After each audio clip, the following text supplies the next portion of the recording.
All right, today we're jumping into a really beautiful piece of folklore. It's all about two ancient spirits and this profound lesson they teach us. A lesson about generosity and, just as importantly, accountability. Okay, let's dive right in. So, picture this. We're in a land where the days are getting shorter, the nights are getting longer. You can feel this sense of anticipation in the air. And this whole season, it's watched over by these two spirits, spirits that are as old as the mountains themselves. It's a time for looking out at the world, but also for looking inside. Okay, so first up, let's meet the gentle giver. This is the spirit that's all about warmth and cheer. You know, that feeling of joy and light that just kind of fills the air this time of year? That's him. The giver, well, he's known for bringing joy. Think of a softly glowing lantern or maybe finding some sweet treats left behind. But here's the thing, and this is really important. These gifts, these rewards, they aren't just handed out to anyone. Yeah, his generosity is anything but random. It's actually a direct response to the kindness people show. It's like his light is looking for the light inside of others, and when he finds it, that's when he rewards the good that's already there. Kind of beautiful, right? But, and this is where the story gets really interesting, the gentle giver doesn't travel alone. He has a companion, a much more mysterious figure called the shadowy reminder.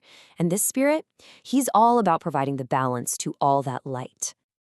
And his whole look is, well, pretty stark. A little intimidating for sure. You can almost imagine him coming out of the wild woods and deep snow. He's got this coat that's as dark as night, horns that look like gnarled tree branches, and he's carrying two really powerful symbols, chains and a bundle of birch. So when you see all that, what's your first thought? Probably that he's some kind of figure of punishment, right? I mean, all the signs point to something kind of scary.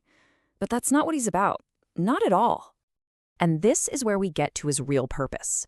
Those chains, they're not meant to bind you or lock you up. No, they're more like an echo. A sound that resonates with the consequences of things we've neglected, the promises we forgot to keep. It's the same thing with that bundle of birch. It's not a weapon for harm. It's a symbol of redirection. Think of it as this rustling reminder that, hey, every single thing you do sends out a ripple. So you see, his purpose isn't to be a judge, it's to be a guide. He's that gentle nudge toward looking inward, especially for people whose inner light has gotten a little dim, maybe through some unkindness or just thoughtlessness.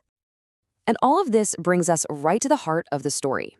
These two spirits, the giver and the reminder, they're not enemies, they're not in conflict. They're actually working together to teach one single powerful truth. The folklore is super clear about this.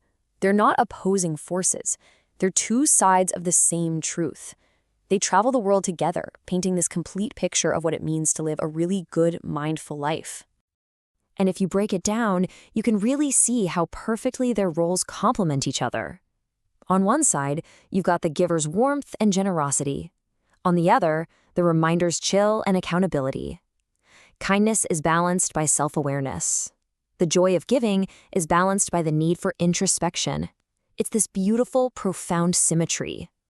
What this old tale is really teaching us is that light is best appreciated against a backdrop of shadow. To really truly feel the warmth of generosity from the giver, you first have to understand the chill of accountability that the reminder brings. See, one gives real meaning to the other. So what's the big takeaway here? What's the path to joy that this story lays out for us? Because it's more than just a cool old tale, right? It's actually offering a pretty clear path to a more meaningful life. And this really breaks down the whole journey for us. It all starts with the reminder's lesson, understanding accountability. That leads you to practice introspection, to really look at yourself. And only after that, the story suggests, can you fully appreciate the giver's generosity. It's a step-by-step path to a joyful heart.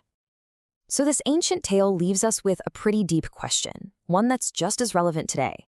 Where in our own lives do we need both the lantern and the shadow? In our work, in our relationships, even just within ourselves. How can we embrace both that kindness and that self-awareness to find a real true balance? Because that's the key, isn't it? Both are absolutely essential.